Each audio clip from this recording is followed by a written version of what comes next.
नमस्कार। एसटिभी च्याटमा यहाँलाई हार्दिक स्वागत छ। म प्रकाश गिरी। एसटिभी च्याटको आजको अङ्कमा हामी चर्चा गर्नेछौँ विपक्षी दल नेपाली कङ्ग्रेसको बारेमा र महामन्त्री डाक्टर शशाङ्क कोइरालाले 2 हप्ताभित्र कङ्ग्रेसले अब नेतृत्व गरेर सरकार सञ्चालन गर्छ भनेर उहाँले बोल्नुभएको छ। यो कुरा कङ्ग्रेसको महामन्त्रीले बोलेको हुनाले निकै चर्चाको शिखरमा छ। वरिष्ठ नेता रामचन्द्र पौडेलको पनि त्यही प्रकृतिको भनाइ छ कि कङ्ग्रेसले अब नेतृत्व लिनुपर्छ भनेर।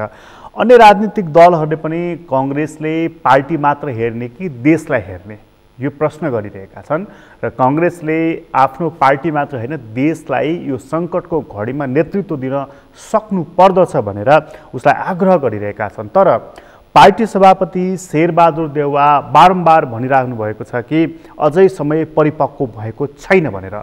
परिपक्व भनेर कङ्ग्रेसले अहिले कुरिरहेको केलाई हो? कङ्ग्रेसले अहिले कुरिरहेको कसलाई हो? आजको अङ्कको हाम्रो मूल बसाइ यो रहनेछ र नेपालको अहिलेको राष्ट्रिय राजनीतिमा जसरी प्रधानमन्त्रीले संसदको विघटन गरिसकेपछि एउटा परिघटना देखा पर्यो के त फेरि अर्ली इलेक्सनतर्फको बाटो खुल्ला हुँदै गरेको हो? यो प्रश्न पनि उत्तिकै महत्त्वपूर्ण छ भनेदेखि कतिपय मानिसहरूले चाहिँ 12 बुँदे यात्राबाट आरम्भ भएको नेपालको राजनीति अब चाहिँ नराम्रोसँग गिजोलियो, यो अब विश्रामतर्फ लाग्न थाल्यो भनेर पनि चर्चा गर्न थालेका छन्। त्यसैले आजको अङ्कमा हामीले नेपाली कङ्ग्रेसका नेता सांसद र त्यो हिजो 12 बुँदे यात्रा गर्दाखेरि एउटा महत्त्वपूर्ण भूमिका खेल्नुभएका व्यक्तिलाई हामीले निम्ताएका छौँ अतिथिको रूपमा। र आज हामीसँग स्टुडियोमा हुनुहुन्छ डाक्टर अमरेश कुमार सिंह। तपाईँलाई स्वागत छ। धन्यवाद। यो कुरा चाहिँ सरस्वती यहीबाट सुरु गरौँ न। अहिलेको हाम्रो राजनीति जुन छ यो राजनीति यति धेरै विशृङ्खल, यति धेरै खत्म हुनुको पछाडिको कारण के हो? यसको पछाडि राजनीतिक दल र राजनीतिक नेतामा सिद्धान्त र निष्ठाप्रति कमी हुनु र हरेक पार्टीमा विभिन्न गुट उपगुट हुनु, गुटबाट भागवण्डा पाउने, जुन भागवण्डाको राजनीति सुरु हो, गुट उपगुटको राजनीतिले गुटबाट मात्र भाग पाउने, जो कुनै गुटमा छैन त्यसले केही पनि नपाउने, सिद्धान्त र निष्ठालाई तिलाञ्जली दिँदै अनि ठेकदार, व्यापारी अनि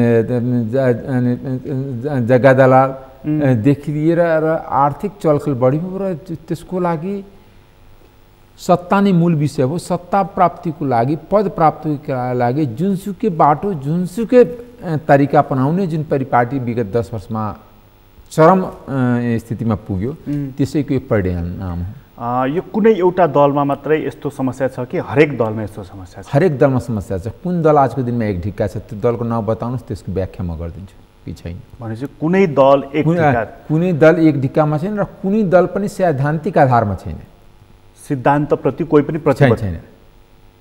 माने डे टु डे पोलिटिक्स ने कब्जा हिसाबले एडहक बेसिसमा चलिरहेछ। तर सिद्धान्त र सिद्धान्त भनेको के भने उसको इकोनोमिक पोलिसी के हो, उसको सोशल रिफर्मको एजेन्डा के हो, त्यो घोषणापत्र बना त्यो कागजको खोस्टो हो। हरेक दलको घोषणापत्र कागजको खोस्टो हुन्छ। जस्तै नेकपाको घोषणापत्र थियो, त्यसको 10% पनि लागू गर्न सक्यो नेकपाको सरकार। द्वितीयको सरकार थियो या 3 वर्ष, अहिले पनि नेकपाकै सरकार, अब एमाले भनौँ, अब त नेकपा रहेन। अनि त्यो केही पनि गर्यो। चाहे चाहिँ काङ्ग्रेसकै जुन घोषणापत्र हुन्छ त्यो एउटा किताब जस्तै हुन्छ। त्यो किताब त न कसले जनता पढ्छ न कार्यकर्ता पढ्छ। केही ग्रुपले अनि लगाएर अनि कपी पेस्ट गर्दै पुरा योभन्दा पहिलाको निर्वाचनको घोषणापत्र के हो त्यसरी गरे। दोस्रो कुरा, कुनै पनि पार्टीको विधान कसैले पालन गरेछ? हरेक पार्टीको विधान र संविधान चाट्ने काम भइरहेछ आफ्नो अनुकूलमा। मैले भने कि आजको दिनमा हरेक पार्टीका नेतृत्व अवैधानिक हुन्। हरेक पार्टी वैधानिक संवैधानिक यदि विधान र संविधानको तान्द्रो नसमाते भने, यथार्थ परख गरे भने, ब्ल्याक एन्ड व्हाइटमा गरे भने सबै पार्टी आजको दिनमा अवैधानिक। काङ्ग्रेसको 4 वर्षको विधानमा महाधिवेशन हुनुपर्ने 1 वर्ष त्यो त तान्द्रो समातेर बढाउने नि, 1.5 वर्ष पनि बढायो। यो पनि थिएन कि कोभिड थियो त्यो बेला, यो पनि थिएन कि ठुलो भूकम्प थियो, के थियो? किन कि नेतृत्वको नियत नै खराब कि म जसरी पनि अन्तिम बेलासम्म कसरी टिकिराख्ने। फेरि भूकम्प सुकम्प भयो त्यसको अझ 2-3 वर्ष संविधान संशोधन गरे पनि यही नेताहरू बसिराखुन्। त्यस कारणले त्योभन्दा ठुलो डरलाग्दो कुरा के भने नेतृत्वको पछि लाग्ने त्योभन्दा पनि अन्धभक्त हुन्। यस्तो भने दिउँसो भन्यो भने कि राति भइसकेको छ त्यो पछाडिको अन्धभक्तहरू जुन गुटप्रति लोयल हुन्छ त्यसले ताली बजाएर भन्छ एकदम कस्तो नेताजीले भन्नुहुन्छ हाम्रो नेताले भन्नुहुन्छ अहिले रात परेछ साँच्चै यहाँ बादल लागेर रातो परिसक्यो। त्यस्तो त्यो प्रवृत्ति छ किनकि छलफल कुनै पनि पार्टीमा छैन। छलफल गर्ने व्यक्तित्वलाई किनार लगाउने, उसलाई कुनै पदमा पुग्न नदिने। पार्टीहरू सत्ताप्रति चाहिँ कति अन्धो भएर लागेका छन्। त्यही त भन्छु, सत्ताप्रति अन्धो भएर त यो सिद्धान्त र निष्ठाको खडेरी परेको छ। राज्य सत्ताप्रति, राज्य सत्ताप्रति, पार्टी सत्ताप्रति। सत्ता भनेको सत्ता हो, चाहे पार्टीको सत्ता हो चाहे राज्य सत्ता हो। पहिला पार्टीको सत्ता कब्जा गर्ने त्यसपछि मात्र राज्य सत्ता पाउँछ नि। पार्टीको सत्ता नै राज्य सत्ताको भर्याङ हो। तर मैले हेरिराखेको छु यो 2 साता यता चाहिँ काङ्ग्रेसभित्रै पनि वरिष्ठ नेता रामचन्द्र पौडेल, डाक्टर शशाङ्क, अन्य नेताहरूले अब कङ्ग्रेसले नेतृत्व गर्नुपर्छ, काङ्ग्रेसको नेतृत्वमा रामचन्द्र पौडेलले त सभापतिजीलाई तपाईँ नेतृत्व गर्नुहोस् भन्नुभयो। कम्युनिस्ट पार्टीहरूले पनि र जसपाले पनि शेरबहादुर देउवालाई भेटेर कङ्ग्रेसले अब लिड गर्नुपर्छ, तपाईँहरू किन चाहिँ यसरी मौन बस्नुभएको गठबन्धन बनाउनुहोस् भनेर। तर शेरबहादुर देउवाले कुनै चाहिँ गठबन्धन बनाइराख्नु भएको छैन, वार्ता गरिराख्नु भएको छैन, अघि बढिराख्नु भएको छैन। चर्चा छ, सारा मानिसहरू भन्छन् कि सत्ताप्रति चाहिँ उहाँ बडा लोभी हो कुर्सीप्रति, र प्रधानमन्त्री उहाँको ज्योतिषीले त 6-7 चोटि प्रधानमन्त्री हुन्छु भनेको छ। तर त्यही मान्छे अग्रसर भइराख्नु भएको छ। यो बुझिएको छैन क्या कुरा। होइन, एउटा कुरा के हो भने तपाईँको यो विश्लेषणसँग म सहमत हुन सक्ने। किनभने रामचन्द्र दाई अथवा हाम्रो महामन्त्री शशाङ्क कोइराला उहाँहरूको चाहना होला कि काङ्ग्रेसको नेतृत्वमा सरकार बने। यो विष हुन्छ, यसलाई भन्छ अनि चाहना हो। तर आजको दिनमा काङ्ग्रेसको नेतृत्वमा सरकार बनिहाल्छ यो यथार्थ मलाई लाग्दैन। किन? त्यसको कारण बताउँछु। आजको दिनमा काङ्ग्रेस र नेकपा माओवादी र जसपा मिलाएर बडा झिनो बहुमत छन्, 140-41 को हाराडीमा आउँछन्। त्यो पनि त्यो अन्तिम अन्तसम्म रहन्छ कि रहँदैन ग्यारेन्टी छैन। त्यो शेरबहादुरजीलाई त्यो आत्मविश्वास छैन कि त्यो रहन्छ, उहाँलाई त्यो थाहा छ। कारण कि जसपाको राजनीतिक ध्रुवीकरण, जसपाभित्र जुन राजनीतिक ध्रुवीकरण छ, किनकि दुईटा पार्टीको एकीकरण भएको हो र दुईटै पार्टी पहिला पनि आफैमा एकीकृत थिएन।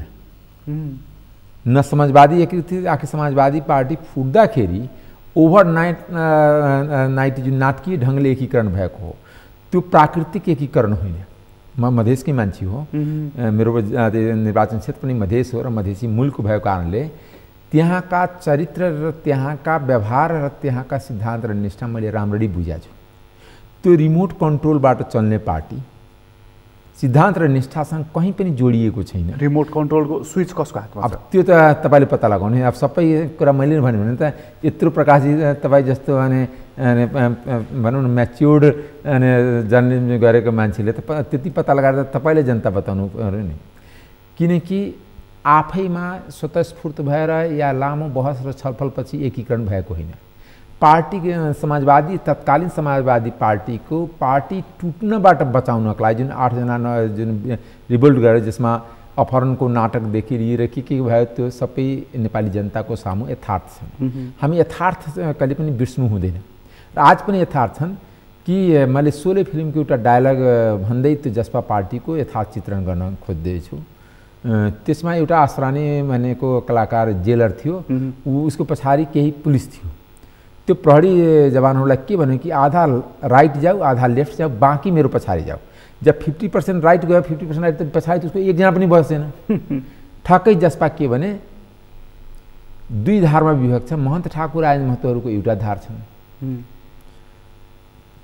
उपेन्द्र यादव, बाबुराम भट्टराई, अशोक राई यिनीहरूको राजेन्द्र श्रेष्ठदेखि लिएर इभन महेन्द्र यादव आशिषहरूको अर्को धार छन्।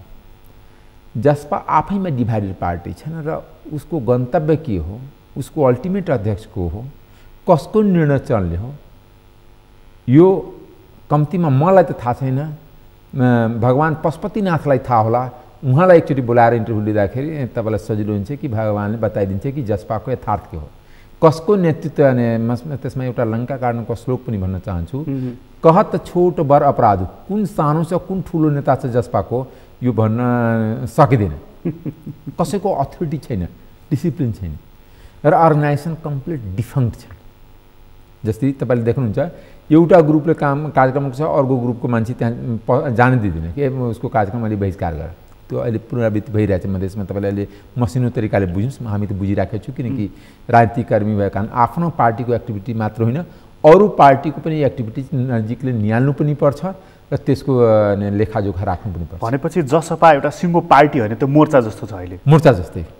र कङ्ग्रेसलाई विश्वास छैन कि त्यसले भोलि गठबन्धनै बनाऊ भन्दाखेरि पनि जसपाले सोलो डोलो पुरै मत हाल्छ भन्नेमा विश्वास छ। आजको दिनमा जसपाको यथार्थ के भने आधा फ्याक्सनको अध्यक्ष प्रचण्डजी हो, आधा फ्याक्सनको अध्यक्ष केपी ओलीजी हो। जसपाको हो, कानुन त नहोला, निर्वाचन आयोगमा नलेख्या होला, तर व्यावहारिक रूपमा त्यो। त्यस कारणले अनि अध्यक्ष प्रचण्ड अध्यक्ष भएको जसपासँग कुरा गरेर शेरबहादुर अगाडि बढाउन् कि केपी ओली जसपाको जुन फ्याक्सनको अध्यक्ष त्योसँग कुरा गरेर अगाडि बढाउन्, काङ्ग्रेसको लागि सबभन्दा ठुलो चुनौती त्यहाँ छ। तर उनीहरू त बुढा नीलकण्ठ गएर तपाईँ जाने त के भने जाने त जो पनि जहाँ जान्छ नि, जसरी अनि प्रचण्डजी त बालुवाटार गए थियो नि, तर रित्तो हात त फर्क्यो नि। आज कि 3 वर्ष पहिला प्रचण्डजी त बालुवाटार गएकै थियो। बालुवाटारको सबभन्दा यदि फ्रिक्वेन्ट कोही भिजिटर थियो भने सबभन्दा बढी कुनै नेता गएको छ भने यो 3 वर्षमा प्रचण्डजी नै गएको छ। तपाईँले त्यो पनि सञ्चार माध्यमले नबिर्सौँ। तर फर्क्दाखेरि सबभन्दा रित्तो हात त फर्केको प्रचण्डजी नै हो बालुवाटारबाट। त्यसो जानु ठुलो कुरा भयो, जानु ठुलो कुरा। त्यसमा काङ्ग्रेसको नेतृत्वमा सरकार बन्दैछ, स्योर सर्ट देउवाको हातमा दुवै हातमा लड्डु छ। यतातर्फ प्रधानमन्त्रीको साइडबाट पनि अफर छ, यता प्रचण्डजीहरूको साइडबाट पनि अफर छ। यो कुरा अफवाह मात्र हो होइन, यो लड्डु त हो तर कागजको लड्डु छ, नखाने मिल्ने खालको लड्डु छ। जसरी हामी पनि बच्चामा हुँदाखेरि रमाइलो गर्नलाई कागजको प्लेन बनाएर उडाउँथ्यौँ, कागजको हवाईजहाज बनाएर उडाउँथ्यो। त्यो हवाईजहाज चढेर यदि कसैले कोही त्यो बेला यदि अमेरिका जान खोज्ने, युरोप जान खोज्ने त डुब्थ्यो नि।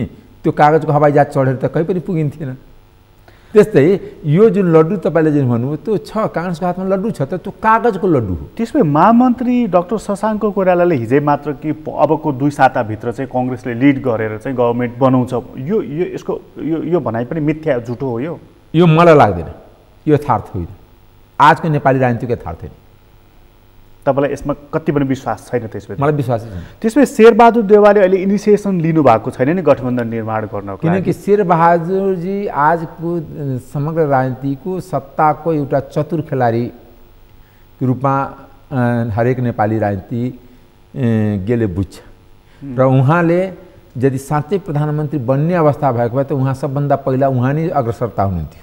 तर उहाँले बुझिराख्नु भएको छ। त्यसै कारणले उहाँले बडा राजनीतिक डिप्लोमेटिक वर्डमा भनिराख्नु भएको छ कि यो अहिलेको अवस्था म्याच्योर्ड हुन सकेको छैन, अझ केही दिन पर्खौँ, अझ केही दिन अगाडि बढौँ। जसपाको के हुन्छ, जुन जसपाको पार्टीको टुट्ने डरले मिटिङ हुन सकेन, मैले भने होइन, सञ्चार माध्यमले भनिरहेको छु, त्यो जसपाको भरमा यदि काङ्ग्रेसले यदि अविश्वासको प्रस्ताव दर्ता गर्छ त काङ्ग्रेस एउटा ऐतिहासिक पार्टी त त्यतिकै समाप्त हुन्छ। र त्यसले त के हुन्छ, विश्वासको प्रस्ताव पास भएन भने यो प्रधानमन्त्रीलाई त 1 वर्ष अझ अभयदान प्राप्त भयो नि, वरदान प्राप्त भयो नि। हाम्रो संविधान त त्यो भन्छ नि। हो, यदि अविश्वासको प्रस्ताव दर्ता गर्यो, पास भएन भने 1 सालसम्म फेरि अविश्वासको प्रस्ताव गर्दैन। दोस्रो कुरा, मैले 2-3टा कुरा तपाईँले चुरो कुरा तपाईँले सुरुमै गर्नु पर्थ्यो। माओवादी अहिले सरकार अल्पमतमा छ, व्यावहारिक रूपमा अल्पमतमा छ कि प्रचण्डजी साथमा छैन, माधव ग्रुपले जसले कुन बेला फ्लोर क्रस गर्छ कि साथमा रहन्छ भन्ने ग्यारेन्टी छैन। तर कानुनी र संविधानता रूपले सरकार अल्पमतमा किन गएको छैन? माओवादी केन्द्र अहिलेसम्म आफ्नो समर्थन फिर्ता गरिएको छैन। कारण त्यसको कारण के भने माओवादीलाई राम्ररी थाहा छ कि प्रधानमन्त्रीजी अस्ति पनि संसद विघटन गरेको चुनावको लागि र समर्थन फिर्ता लिने बित्तिकै एकातिर शेरबहादुरजीको अग्रसरता नदेखिनु र उता फिर्ता हुनु सरकार 76-3 मा जान्छ। अल्पमतको सरकार जान्छ, अल्पमतको सरकार र सरकार नयाँ सरकार नबन्ने अवस्था देखिएको कारणले सरकारले चुनाव घोषणा गरिदिन्छ, मध्यावधि घोषणा गरिदिन्छ। त्यस कारणले मध्यावधि रोक्नलाई सरकारले अहिले तुरन्त एकतर्फी चुनाव घोषणा नगरोस्, त्यो रोक्नलाई माओवादी केन्द्रले बाध्यात्मक तरिकाले, खुसीले होइन, रहरले होइन, सिद्धान्त र निष्ठाले होइन, त्यो समर्थन जारी राख्छ। तर उसले समर्थन दिँदाखेरि त केपी ओलीको सरकार त निरन्तर चल्ने पनि। निरन्तर चल्ने त काम, सरकार निरन्तर रहने भयो तर चल्ने नभयो। कहाँ चलिरहेछ? 1 सालदेखि त चलिरहेछ, द्वितीयको सरकार त चलिरहेको छैन, यस्तो समर्थन दिएको सरकार के चल्छ? चलिरहेको छैन। सरकार चल्ने भनेको त जनताको जनसरकारको काम हुनु। तर प्रधानमन्त्री त केपी ओली नै प्रधानमन्त्री त रहन्छ नि।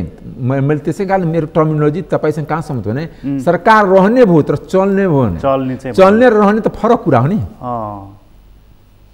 भनेपछि त्यति बेलासम्म माओवादीले समर्थन फिर्ता लिँदैन जबसम्म यो सरकारको विरुद्धमा अर्को गठबन्धन अविश्वासको गर्नको लागि तयार हुँदैन। सरकारको ग्यारेन्टी नभइकन, वैकल्पिक सरकारको सही खाका न तयार भइकन यथार्थ कुराबाट कसले के भन्यो, हामी हिजो पनि संसदको भाषण प्रतिनिधि सभामा विभिन्न नेताहरूको भाषण सुनियो, त्यो त भाषणको लागि हो, यथार्थ पोलिटिक्सको लागि त काम। यहाँनिर एउटा समस्या नि, जस्तो शेरबहादुर देउवाको कुरा तपाईँले गरि नै हाल्नुभयो, यो यतिकै नक्कली कुरा गरेर गठबन्धन बन्दैन।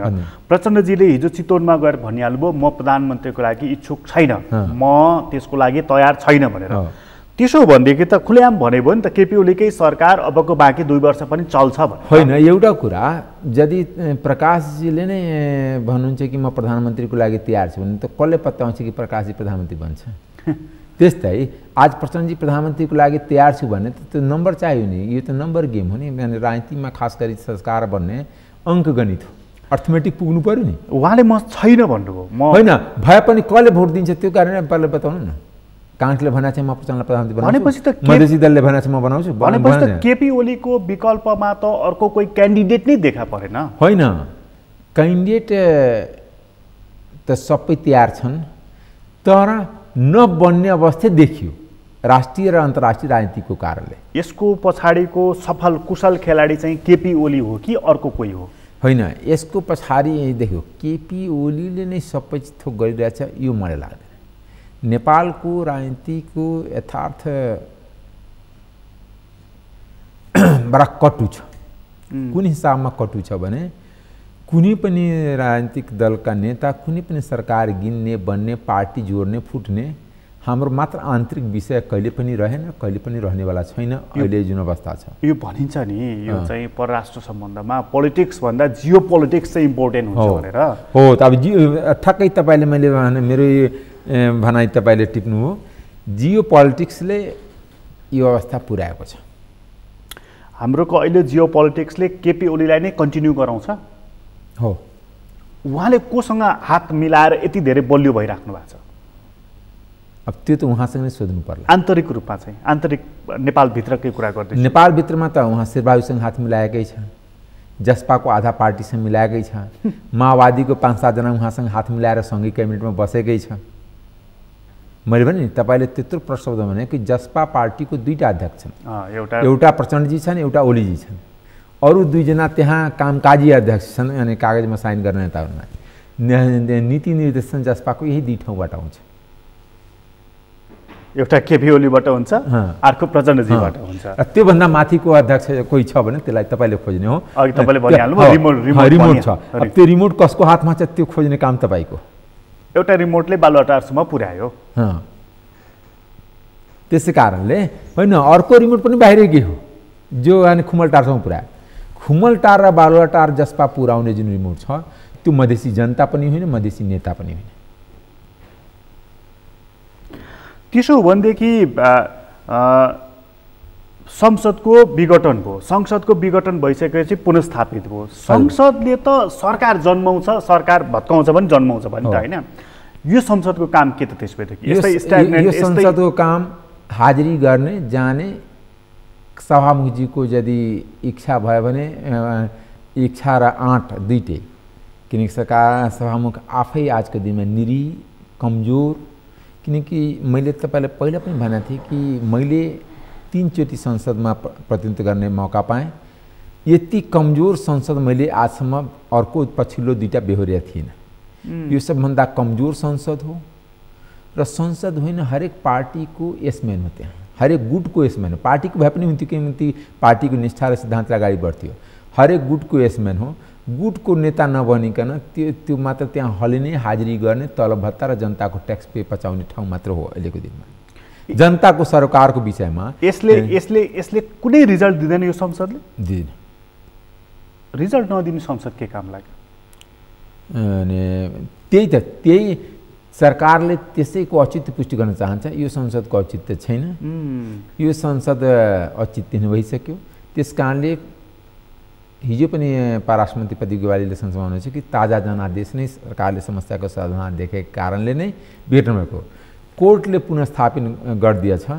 त्यस कारणले हामी संसद कहिले काहीँ चलाइदिएछौँ, त्यतिको लागि मात्रै संसद अहिले चलिरहेछ अहिलेको अवस्था हेर्दाखेरि। भनेपछि सरकार चाहन्छ कि यो संसद पङ्गु भयो, यसले रिजल्ट दिन सक्दैन, सभामुखजीसँग पनि आँट हिम्मत छैन, उसले यो कुरा प्रमाणित गर्न खोज्दैछ सरकारले। र यो जुन दिन प्रमाणित हुन्छ त्यो दिन संसद फेरि रिजल्ट हुन्छ। सभामुखजीमाथि आफै सर्वोच्चमा मुद्दा छ, फेरि सर्वोच्चमा रातारात कुन मुद्दा निर्णय हुन्छ त्यो पनि कसैलाई थाहा हुँदैन। त्यसरी ऋषि कटेलको मुद्दा कसरी निर्णय भयो, कसरी रातारात भयो त्यो त भगवान्लाई मात्र थाहा होला, हामीलाई त थाहा छैन। रातारात भएको त्यो त देखाएको छु। 3 वर्ष अदालतलाई थाहा थिएन कि त्यो मुद्दा छ कि छैन, 3 वर्षदेखि भएर एकैचोटि भयो।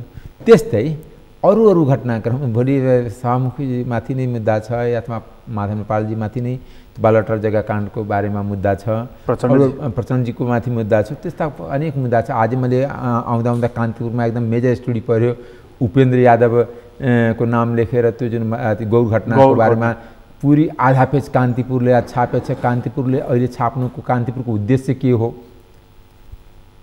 कान्तिपुर कोसँग प्रभावित भएर छापेको, यदि कान्तिपुर छाप्नु थियो त 10 वर्ष किन छापेन?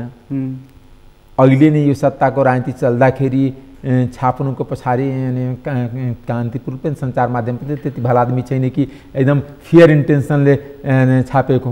यसको पछाडिको इन्टेन्सन के त? यो सबै चिजको फेयर इन्टेन्सन सबैको पछाडिको इन्टेन्सन एउटै छ कि यो संविधान फेल गराउने, अस्तव्यस्त लगाउने। मैले तपाईँले भने नि कि संविधान आफैमा कुनै गीता बाइबल पुराण होइन कि एउटै रकम चलिरहन्छ। यसको प्रयोगकर्ता, यसको सञ्चालनकर्ता यदि इमान्दार र निष्ठावान भइदियो भने जुनसुकै देशको संविधानको, नेपालको मात्र होइन, जुनसुकै देशको संविधानको हस्त एकदम नराम्रो तरिकाले हुन्छ। त्यसो भए यो संविधान च्यात्न खोजिँदैछ हो, र त्यसमा सबै राजनीतिक दलको नेताको सहभागिता छ। हाम्रो नेपालको बाहिर चाहिँ कसको? बाहिर त तपाईँले खोज्नु नि, बाहिर शक्ति तपाईँले खोज्नु, कसले संविधान च्यात्न खोज्दैछन्। अलिकति जियो पोलिटिक्स जोडौँ न यसमा। त्यो जियो पोलिटिक्स भने एउटा कुरा के भने, मैले सुरुमै भने कि यो नेकपाकै एकीकरण नै यो संविधानको लागि घातक हो, चेक एन्ड ब्यालेन्सको समाप्त सिद्धान्त। र नेकपाले जुन तरिकाले नेपालको संविधानले नदिएको कुराहरू अगाडि बढाउन थाल्यो नि, त्यसले अरू फोर्सेसलाई पनि अर्को छोरमा जाने दियो, एक्सट्रिम बन्न दियो नि। किनकि नेपालको संविधानले सी जिनपिङ विचारधारालाई अंगीकार गर्दैन। संविधानले किन कि सी जिनपिङ विचारधारा एकदलीय शासनको लागि चाइनामा छ, तर नेपालको सिद्धान्त संविधान बहुदलीय व्यवस्थालाई, बहुलवादलाई स्वीकार गरेको छ, लोकतन्त्रलाई स्वीकार गरेको छ, विधिको शासनलाई स्वीकार गरेको छ। मानव अधिकार जस्तै चाइना मानव अधिकार छैन।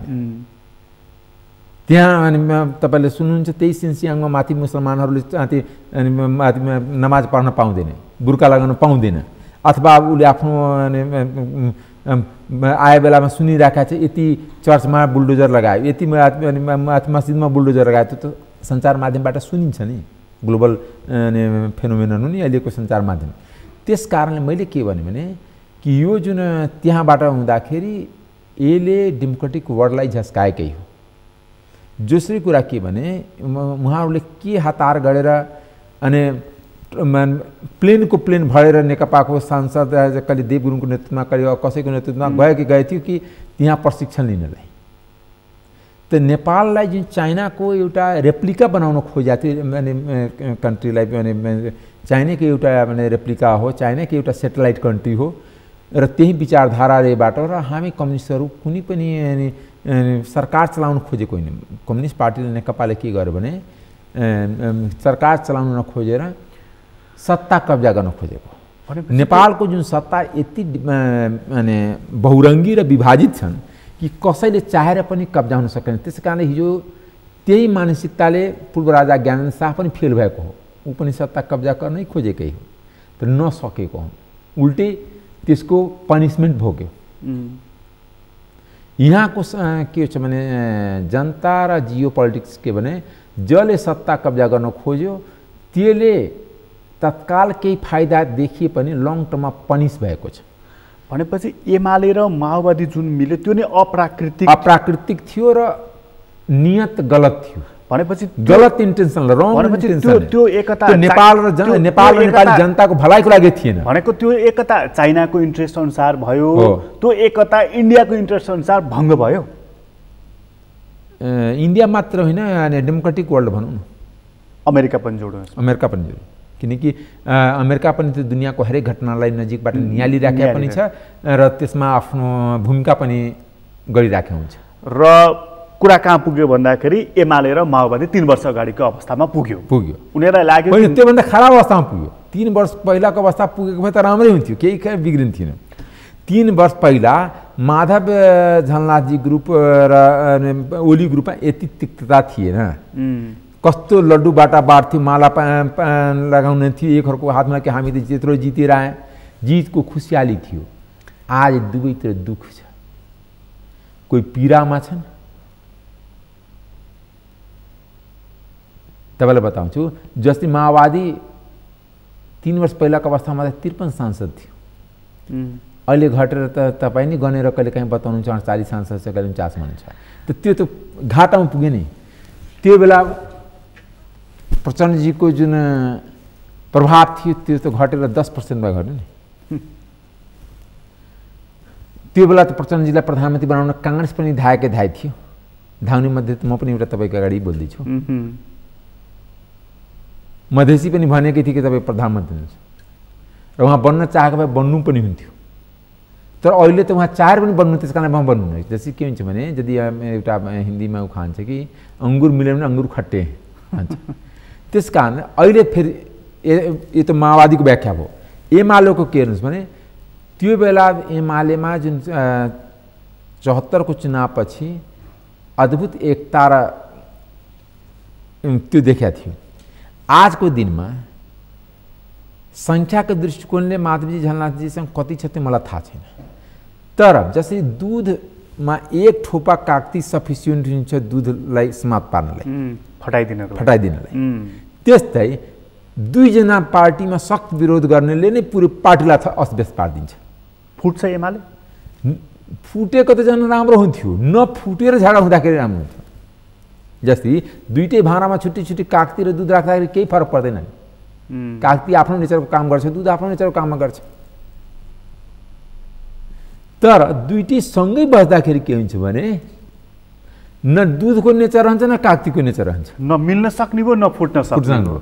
त्यसले के हुन्छ, राजनीतिमा धेरै गाह्रो हुन्छ। किनकि पार्टीभित्रको अन्तर्घात, पार्टीभित्रको झगडा पार्टीलाई मात्र होइन देशलाई दुर्गामी प्रभाव पार्छ। त्यसका बावजुद पनि प्रधानमन्त्री चाहिँ चुनाव गर्छु, चुनावबाट 2/3 मत ल्याउँछु भन्नुहुन्छ। यो आत्मविश्वासको पछाडिको कारण चाहिँ के त फेरि? होइन, 2/3 उहाँ भन्नुहुन्छ, त्यो त उहाँले भन्दिनँ पनि भन्नु पर्थ्यो कि पुरै ल्याउँछु। बालोटारमा बसेर सबैलाई प्रमाणपत्र वितरण गरिदियो भने त एउटा पनि कसैले पाउँदैन नि।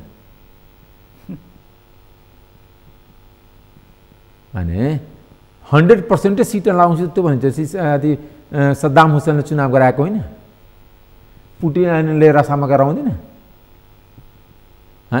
के सुन्छ 99% 98% भोट पाएछ, 80% पाएछ, सिट पाएछ। इरानमा त्यस्तै हुन्थ्यो नि,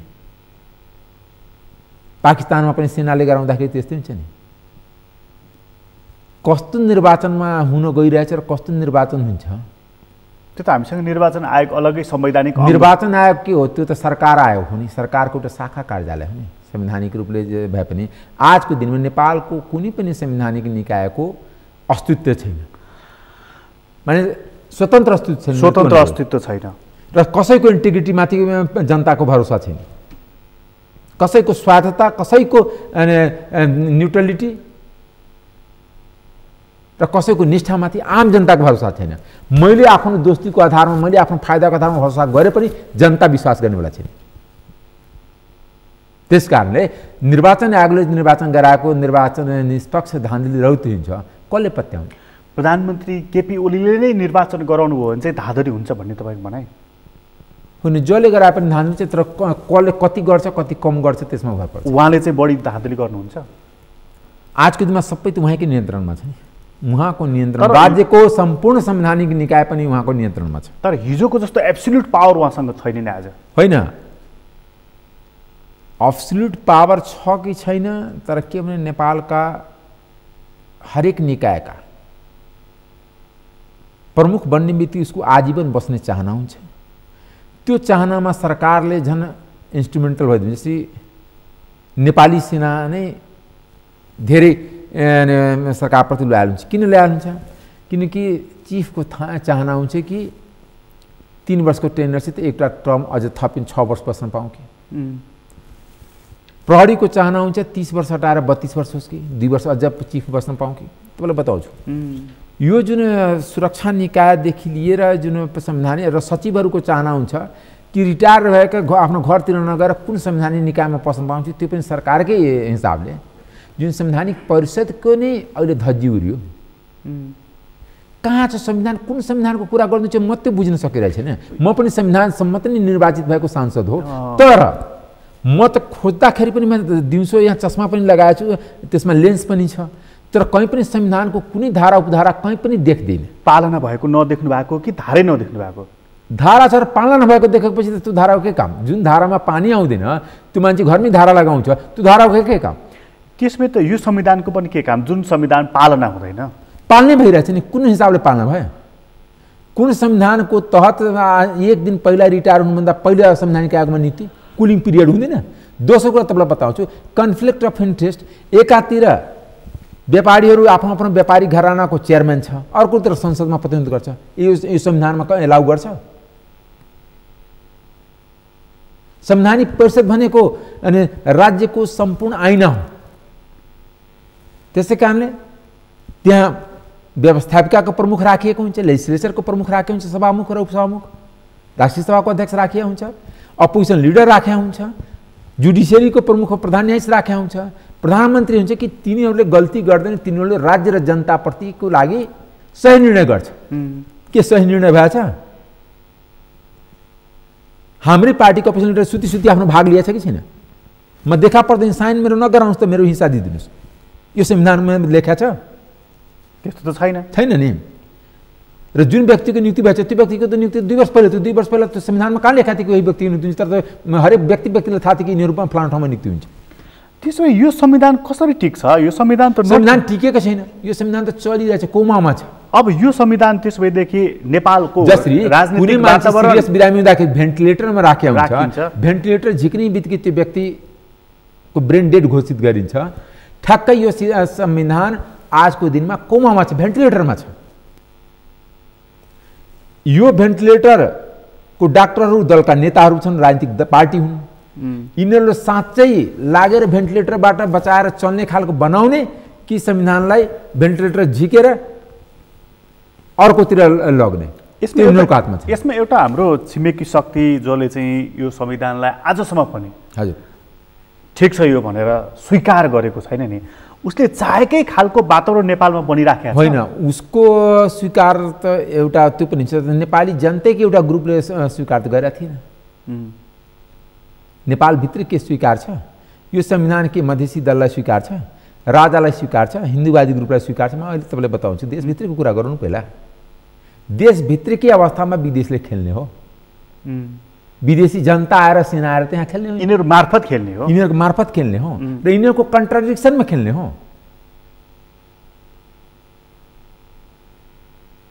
र यसमा सफल भइराखेको छ, त्यतैतिर त गइरहेछ।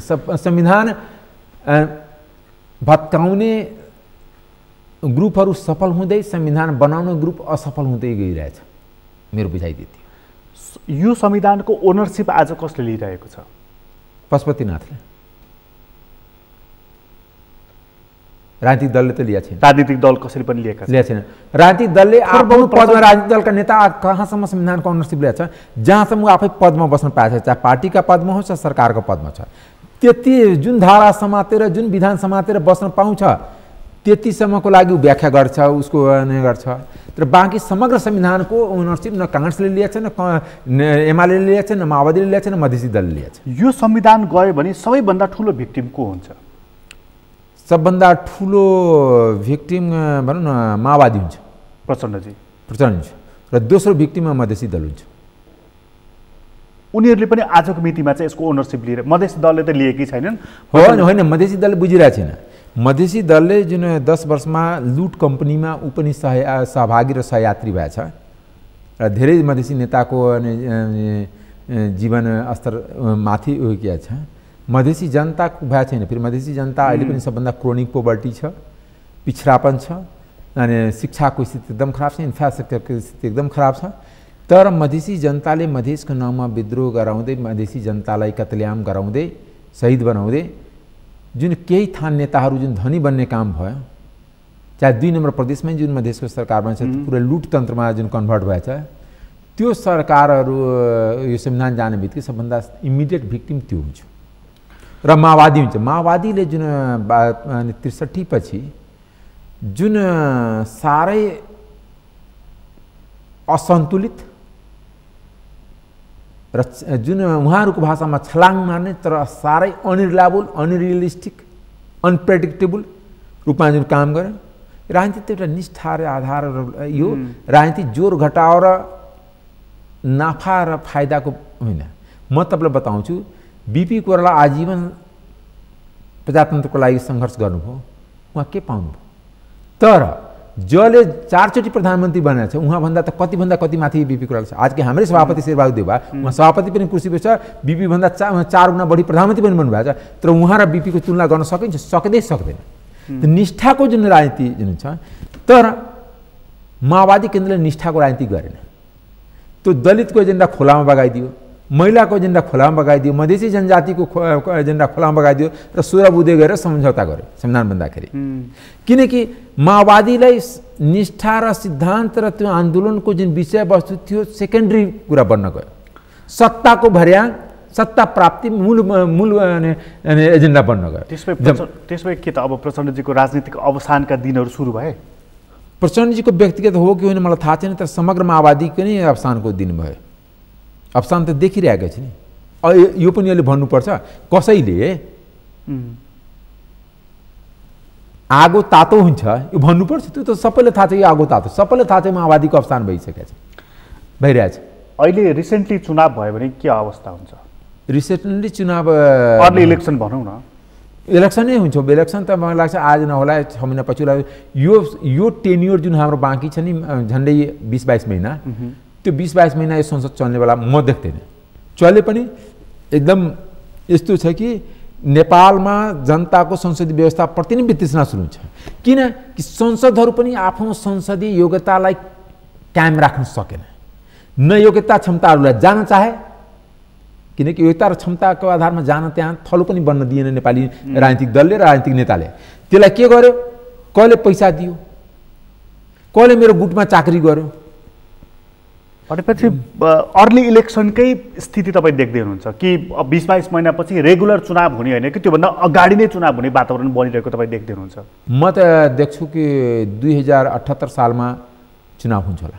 78 सालमा हो, 2078 को चाहे मन्सिर हुनसक्छ, चैत वैशाख हुनसक्छ।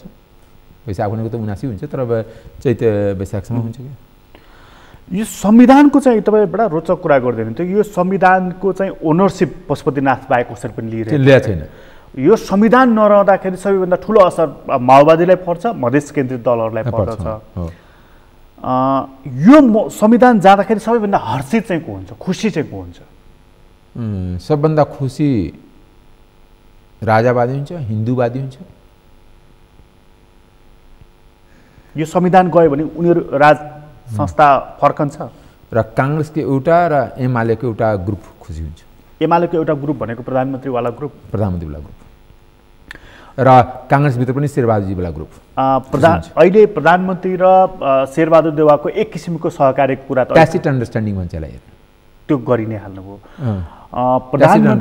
प्रधानमन्त्री र इन्डियाको बिचमा पनि कुनै अहिले भारतको संस्थापनको विरुद्धमा पनि एक किसिमको सहकार्य देख्नुहुन्छ? सुन्नु छ भने इन्डिया, अमेरिका, नेपाल आर्मी, सर्वोच्च अदालत, प्रधानमन्त्री र शेरबहादुर देउवाको यतिको ट्यासिट अन्डरस्ट्यान्डिङ देखिन्छ।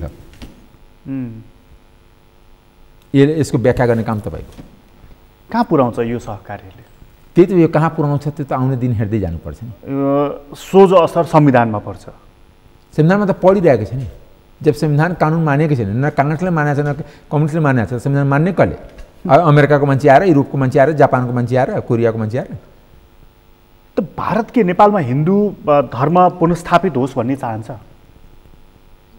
भारत के चाहन्छ त्यो गौण विषय। नेपाली राजनीतिक दलको नेताहरू के चाहन्छ त्यो हाम्रै पार्टीमा हिन्दू स्थापना हुनुपर्छ, मान्छेले त्यसको हस्ताक्षर गरे नि। शेरबहादुरजीको संरक्षकमा त्यो सबै आने संस्थाहरू चलिरहेछ कि छैन? त्यस्तै माने केपी ओलीजी प्रधानमन्त्रीको संरक्षकमा यो चलिरहेको छैन, किनकि संविधान एक ठाउँमा चातिया छैन नि, छिया छिया भइसकेको छ। मैले तपाईँलाई पहिले भने मेडिकल टर्ममा भेन्टिलेटरमा छ, कोमामा छ मात्र। तर अहिले पनि संविधानको हामी दुहाई किन दिन्छौँ कि त्यो जुन धारा, जुन नियमावलीले गरेर आफू पदमा छन्, जस्तै त्यो हाम्रै पार्टीको सभापतिजीले तपाईँ यो संविधानको दुहाई नदियो भने त 5.5 वर्ष कसरी सभापति बन्न पाउनु? उहाँलाई त्यो सहारा त्यो चाहिएको छ। यो संविधानको दुहाई दिएन भने अनि 20-15 वर्षदेखि महन्त ठाकुर अथवा उपेन्द्र यादवहरू अध्यक्ष छन्, त्यो कसरी बसिराख्ने? होइन, केपी ओली नै अनि एमालेको महाधिवेशन कहिले भएको थियो? 71 सालमा। 71 सालमा भयो। कहिले कति छ? 77 छ। 6 वर्ष संविधानमा कहिले दिएछ? त यही संविधानको धारादेखि 75देखि टेक्नुपर्छ एकीकरणको। यो जुन जहाँ जहाँ आफ्नो आवश्यकता छ त्यहाँ संविधानको सहारा लिने, संविधान र विधानको सहारा लिने र त्यही देखाउने। र राजनीति त्यसको आधारमा भएको छैन। जुन गुट र पैसाको आधारमा राजनीति भइरहेछ त्यो सबभन्दा डरलाग्दो कुरा। त्यसो हो नि त तपाईँ पनि हो एउटा चाहिँ यसमा मर्यादा गरेर लाग्ने 12 बुँदेको। मैले धेरै पहिला तपाईँकै टिभीमा आएर भनिदिएको थिएँ। तपाईँ होइन जीवरामजी नै त्यो बेला हुनुहुन्थ्यो, यो प्रोग्राम चलाउँथ्यो कि 12 बुँदेको औचित्य समाप्त भइसकेको छ। 12 बुँदे बोक्न न माओवादी तयार छ न काङ्ग्रेस तयार छ। र जुन तत्कालीन भारतको संस्थापन पक्षको ट्यासिट सपोर्टमा भयो तिनीहरू पनि तयार छैन। त 12 बुँदे बोक्ने कसले? 12 बुँदे त चातेको पहिला 12 बुँदे हुनुहुँदैन। काङ्ग्रेसमा पहिले एउटा बलियो मत थियो, मजबुत। आज संयोगले आदरणीय हाम्रा पूर्व सभापति गिरिजाप्रसाद कोइरालाको स्मृति दिवस पनि छ। उहाँकोलाई सम्झाखेरि उहाँको नेतृत्व क्षमता र उहाँको आह्वानले काङ्ग्रेसमा पास भयो। काङ्ग्रेसमा पहिले केन्द्रीय कार्य समिति पास भएर 12 बुँदे बोक्ने, केन्द्रीय कार्य समिति एउटा पास गराउने यदि गिरिजाप्रसाद कोइराला खोजेको भए त्यो बेला पनि पास हुन्थेन। किनकि केन्द्रीय कार्य समितिको बनोट कस्तो हुन्छ भने त्यहाँ राजाको पनि मान्छे हुन्छ, अरूको पनि मान्छे हुन्छन्। तपाईँले बताउँछु, अहिले पनि हाम्रो पार्टी त्यहाँ हिन्दूको पनि छन्, क्रिस्चियनको पनि छन्, राजाको पनि छन्, त गणतन्त्रको पनि छन्, सबै ग्रुपको मान्छे र त्यो एजेन्डा आफ्नो हुनुहुन्छ। त्यस कारणले 12 बुँदे कुन वातावरण भएको हो, हामीभन्दा बढी बुझ्ने मान्छे या जुन संलग्न प्रचण्डजी, बाबुरामजी हुनुहुन्छ, सिटौलाजी हुनुहुन्छ, शेखर डाक्टर साहब हुनुहुन्छ या माधव नेपालजी हुनुहुन्छ, यिनीहरूभन्दा अरू बुझ्दैन। त्यस कारण 12 बुँदेको अवस्था आजको दिनमा छैन, न देशभित्र छ न देश बाहिर छ। त्यसको औचित्य औचित्य पहिले समाप्त भयो। औचित्य त समाप्त पार्ने काम 2072मा संविधान जारी भएपछि त्यही बेला प्रचण्डजीले गर्नुभयो, जुन बेला उहाँले पहिलोचोटि केपी ओलीको सरकार विद्या भण्डारीलाई राष्ट्रपति बनाउनु भयो। 12 बुँदेको औचित्य छैन, कङ्ग्रेससँग कुनै सहकार्य हुँदैन। त्योभन्दा पहिला सुशील कोइरालाले त्यसलाई चातेको कि हामी माओवादीसँग कुनै सहकार्य गर्दैन। 70देखि नै 70को निर्वाचनपछि 12 बुँदे सकिएको। यो खाली यहाँको केही बुद्धिजीवी सञ्चार माध्यमले 12 बुँदे यो झ्याल बजाउने एउटा टुलको रूपमा भयो। तर 70मा सुशील कोइरालाले चातेको 12 बुँदे, अब त्यसको त्यही के अर्थ 72मा प्रचण्डजीले चातेको। तर त्यसकै परिणाम हो नि त अहिलेको संविधान फेरि, होइन? अहिलेको संविधान त भारबैले संविधान क्रिएट गरिदिएछ, त यो संविधानको के दुहाई दिनुहुन्छ? जो संविधान देशको समस्या हल गर्न सक्दैन, जनतालाई विकासको बाटोमा डराउन सक्दैन, जनतालाई समृद्धिको बाटोमा डराउन सक्दैन, राजनीतिक स्थिरता दिन सक्दैन। हेर्नु, मैले तपाईँलाई के भने, संविधान आफैमा गलत होइन, तर त्यही 12 बुँदेले गणतन्त्र ल्यायो, त्यही 12 बुँदेबाट विकास भएर संघीयता आयो, धर्मनिरपेक्षता आयो, यी चिज त त्यसै मार्फत आयो नि त। त्यो 12 बुँदेभित्र त अरू पनि आयो नि, लुटतन्त्र पनि आयो नि। त्यसलाई तपाईँ भन्नु नि, यो 12 बुँदेबाट त नेपाली युवा विदेशी नै पनि आयो नि। 12 बुँदेभन्दा पहिले नेपाली युवा कति विदेश जान्छ, त्यो रेसियो निकाल्नुहोस्, कति सङ्ख्या थियो, अहिलेको रेसियो निकाल्नु न, सङ्ख्या निकाल्नु न। पहिला कति रेमिटान्समा डिपेन्डेन्सी थियो देशको, र अहिले कति रेमिटान्समा डिपेन्डेन्सी छ। त्यसमै पहिला कति बिचौलिया तन्त्र काम गर्थ्यो, अहिले कति बिचौलिया तन्त्र छ। पहिला कति गिटी क्रसरवाला अनि राजनीति कन्ट्रोल गर्थ्यो, अहिले कति कन्ट्रोल गरिरहेछ। पहिला कति जग्गा दलाल कन्ट्रोल गर्थ्यो, अहिले कति कन्ट्रोल गर्छ। त्यो पहिला कति निर्माण व्यवसायले अनि पार्टी कब्जा गर्थ्यो, अहिले कति कब्जा गरिरहेछ। हिजै मात्र 300 भन्दा बढी व्यापारी व्यवसायहरू हो प्रवेश गरेका छन्। त्यस कारण मैले तपाईँले भने नि, स्खलित हुँदै हुँदै नेताहरू जुन सिद्धान्त निष्ठावाला साइड लाइन हुन्छ, त्यो व्यापारी ठेकेदारहरू छ, तिर देश र जनताको पक्षमा कति काम गर्छ। यदि व्यापारी र ठेकेदार नै देशको पक्षमा काम गरेको भए त सबै नराम्रो बाटो किन बन्थ्यो, नराम्रो पुल किन बन्थ्यो, चाँडै किन बन्थ्यो, बिल्डिङ किन आज राजनीति चाहिँ कसले गर्छ? राजनीति कर्मीहरूले त गरेको देखिएन। राजनीति त बिचौलियाको हातमा छ। यो देशको अर्थतन्त्र नै बिचौलिया तन्त्र, कमिसन अर्थतन्त्र हो। राजनीति कर्मीहरू चाहिँ के गर्छन्? राजनीतिक कर्मी उनीहरूको झोला बोकिदिन्छ, उनीहरूको एजेन्डा बोकिदिन्छ। बिचौलियाको बिचौलियाको झोला, अनि पैसावाला झोला बोक्छ भने खाली झोला बोक्दैन, त्यो फेरि त्यो चावल धानबाट झोला बोक्दैन, पैसाको झोला बोकिदिन्छ र उसको एजेन्डा बोकिदिन्छ। खास राजनीति चाहिँ बिचौलियाले गर्छ। जति गणतन्त्र छ भने, मैले कुनै पञ्चायतलाई वाहवाही गर्न खोजेको होइन, तर एउटा पनि गणतन्त्रमा बुढानीकरण जस्तो स्कुल किन बनाउन सकेन? 7वटा प्रदेशमा 7वटा बनाए हुन्थ्यो नि। महत्त्वपूर्ण कुरा हो यो।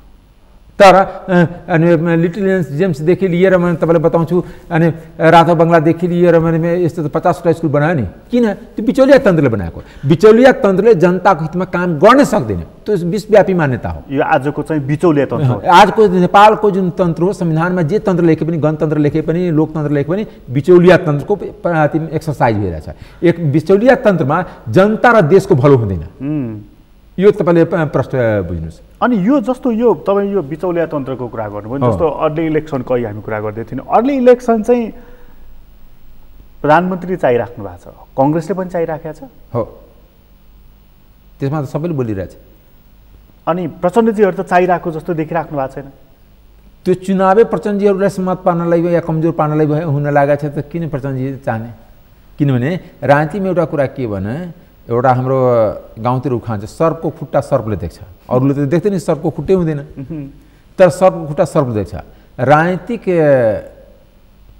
जुन व्यापारीहरू छन्, यिनीहरू राजनीतिक व्यापारी हुन्, राजनीतिक निष्ठावाला नेताहरू हुन्। घाटा र फाइदाको आधारमा आफ्नो राजनीतिक चाल चलिराख्ने, त्यो के घाटा लाग्न गइरहेछ, व्यापार गर्नेलाई थाहा हुन्छ कि मेरो व्यापारमा घाटा लागिरहेछ कि प्रफिट भइरहेछ। त्यस्तै राजनीतिक व्यापारी नेताहरूलाई सबैले आफ्नो हिसाब किताब गरेर बसेर चाहिँ मलाई घाटा लाग्ने कि मलाई फाइदा हुने, त्यसको आधारमा अहिलेहरूको उहाँहरूको भूमिका छ। त्यहाँ कहीँ पनि संविधान र निष्ठा, पार्टीको सिद्धान्त र निष्ठा या विधान कहीँ पनि कसैको कुनै पार्टीमा लागू भएको छैन। शेरबहादुर पनि हिसाब गर्छ कि यो 5 महिनाको प्रधानमन्त्री ठिक थियो कि 5 वर्षको पार्टी सभापति ठिक। पार्टी सभापति 5 वर्ष लागि फेरि त्यसमा 2-4 चोटि प्रधानमन्त्री बन्न सकिन्छ। यो 5 महिनाको प्रधानमन्त्री गयो भने बन्ने ग्यारेन्टी छैन, तर सभापति नबन्ने ग्यारेन्टी हुन्छ। सिधा कुरा बताउँ, त्यसैले 5 महिनाको प्रधानमन्त्री भन्दा सभापति बल गर्ने उहाँको अहिले उहाँ पनि हिसाब किताब, मैले व्यापारिक नेता बनेको खोजेको, चाहे प्रचण्डजी हो, चाहे शेरबहादुर, चाहे प्रधानमन्त्री हो, सबै आफ्नो हिसाब किताब गरेर बसेको छ। यसमा देश र सिद्धान्त र निष्ठा, गणतन्त्र र जनताको समृद्धि र जनताको विकास र जनताको राम्रो काम या कार्यकर्ताको भलो यसमा कहीँ पनि छैन। कार्यकर्ताको भलो पनि छैन। कार्यकर्ताको भलो हुन्छ, मासु चुरा पाउँछ, आमसभा हुँदाखेरि 1-1.5 हजार भत्ता पाउँछ, मोटरसाइकलमा तेल पाउँछ। यो कार्यकर्ताको भलोलाई या कहीँ ठेक्कापट्टा पाउँछ, सानोतिनो उपभोक्ता पाउँछन्, त्यहाँसम्म कार्यकर्ताको भलो। तर जनताको भलो त छँदै छैन। त्यो त धेरै परको कुरा हो। यसरी त कहाँ पुगिन्छ हामी? यस्तै त मैले भने कि हाम्रो गन्तव्यबाट क्लियर छ कि संविधान चाट्ने गन्तव्यतिर हामी सबैले खुसी भएर लागिरहेछौँ। यसको लिड कसले गरिरहेको छ? लिड त यसो सरकार चलाउँछ उसले गरिरहेछ, प्रधानमन्त्री गरिरहेछ नि। तर यही संविधानको शपथ खाएर उहाँ प्रधानमन्त्री हुनुभयो भने को यो संविधानको शपथ के भयो? कमल थापा संविधानको शपथ खाएर संविधानको विरुद्धमा बोल्थेन? संविधानको शपथ खाएर जुन सांसदहरू अहिले नै हिन्दूको कुरा गर्छ त्यो संविधानको विरुद्धको कुरा भएन या संविधानको शपथ खाएर जो गणतन्त्रको विरुद्धमा कुरा गर्छ राजा हुन्छ जस्तै राजनीति लिँदैन भन्छ राजा लानुपर्छ त्यो संविधानमा छ तर फेरि यो संविधान च्यातिने तपाईँ विश्लेषण गरिराख्नु भएको छ फेरि राजतन्त्र फर्किँदैन पनि भन्दै हुनुहुन्छ होइन तर होइन एउटा कुरा के हुन्छ भ्याकुममा त रहँदैन नि स्टेट जहाँ पुगिसकेपछि हामी पुरानै किन सोच्छौँ तपाईँहरूले के हुन्छ भने फिक्स फर्मेटमा सोच्ने छ यो भएन भने पुरानै हुन्छ त्यो होइन नि नयाँ के त जस्तै कहिले पनि बुझिया थियो कि यस्तो वर्णसङ्कर संविधान आउँछ त्यो त थिएन है यो न पार्लिमेन्ट्री सिस्टम छ न रिपब्लिकन सिस्टम छ छैन नि न पार्लिमेन्ट्री सिस्टम छ न प्राइम मिनिस्टरियल सिस्टम छ न प्रेसिडेन्सियल सिस्टम छ यो संविधानमा हरेक कुरामा के हुन्छ हामीहरू नेपाली बराबर अहिले त 15 वर्षको एक्सपिरियन्स बराबर मलाई रमाइलो पनि लाग्छ र एउटा वन्डरफुल के लाग्छ भने विदेशीको कपी गर्न त्यसमा नेपाली पनि छिराउने जस्तै समानुपातिक व्यवस्था राम्रो हो त समानुपातिकको क्लोज लिस्ट ओपन लिस्ट हुन्छ पहिले थाहा हुन्छ कि फलानु फलानु हुन्छ र त्यसलाई क्लोज मानिन्छ तर यहाँ के भयो लिस्ट दिने अनि अगाडि 1 नम्बर 2 नम्बर राम हनुमान राख्ने पछाडि सबभन्दा खराबको गरिदिने 40 नम्बरको ल्याएर चाहिँ सांसद बनाइदिने त्यस कारणले यो जुन महिलाको कुरा गर्ने तर सक्षम महिलालाई नदिने आफ्नो आफन्त जस्तै सबैको श्रीमती हुने बित्तिकै सक्षम हुँदो रहेछ हेर्नु कति जोरी अहिलेकै प्रतिनिधि सभामा श्रीमान श्रीमती कोही समानुपातिकबाट श्रीमान समानुपातिकमा छ त श्रीमती प्रत्यक्षमा छ प्रत्यक्ष त्यो भएछ प्रदेश सभामा आउँछ के त यो ल ठिक छ यो व्यवस्था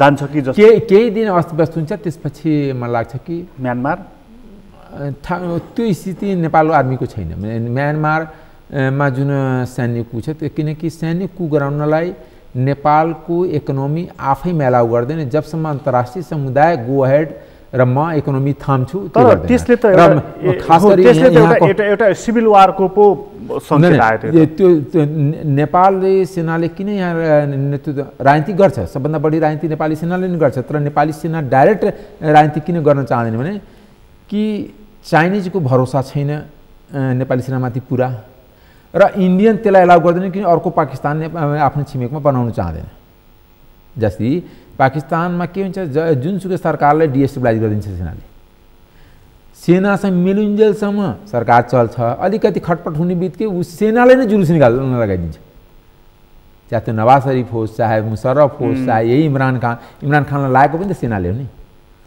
नहुने बित्तिकै त्यो एउटा त्यो कादरीको उचालेर आमसभा गराएकै थियो नि त्यस कारणले त्यो अवस्थामा नेपाल सेना अगाडि बढ्छ मलाई लाग्दैन तर नेपाली सेना नेपालको राजनीतिबाट अछुतो पनि छैन सेनाले पनि राजनीति गरेकै छ सुरुदेखि गरेको छ हाम्रो तर सेनाको एउटा बडा धर्मनिष्ठा पनि छ हाम्रो नेपाली सेना शक्तिका पुजारी हो त्यस कारणले सबै तपाईँले बाहिनीदेखि लिएर पृथ्वीदेखि सबैमा देख्नुहुन्छ कालीको मन्दिर पनि छ देवीको मन्दिर छ देवी भनेको शक्तिको प्रतीक र यहाँ पनि सत्तामा जो शक्ति हुन्छ चाहे हिजोको दिनमा राजा हुँदाखेरि राजाको साथमा सेना थियो नेपाली काङ्ग्रेस हुँदाखेरि नेपाली काङ्ग्रेसमा सेना थियो नेपाली काङ्ग्रेसको केही नेतालाई भ्रम थियो कि नेपाली सेना नेपाली काङ्ग्रेसको साथ छ तर मलाई भ्रम थिएन म त एउटा राजनीतिक शास्त्र विद्यार्थी हुँ अहिले केपी ओलीको सत्ता छ केपी ओलीको साथमा सेना छ भोलि तपाईँले प्रकाश गिरीको सत्ता भने प्रकाश गिरीको साथ सेना हुन्छ सत्ताको साथ सेना हुन्छ शक्तिको साथ जोसँग शक्ति हुन्छ शक्तिको साथ नेपाली सेनाले आफ्नो भूमिका निर्वाह गर्दै आएको छ र गर्दै रहन्छ यो मेरो बुझाइ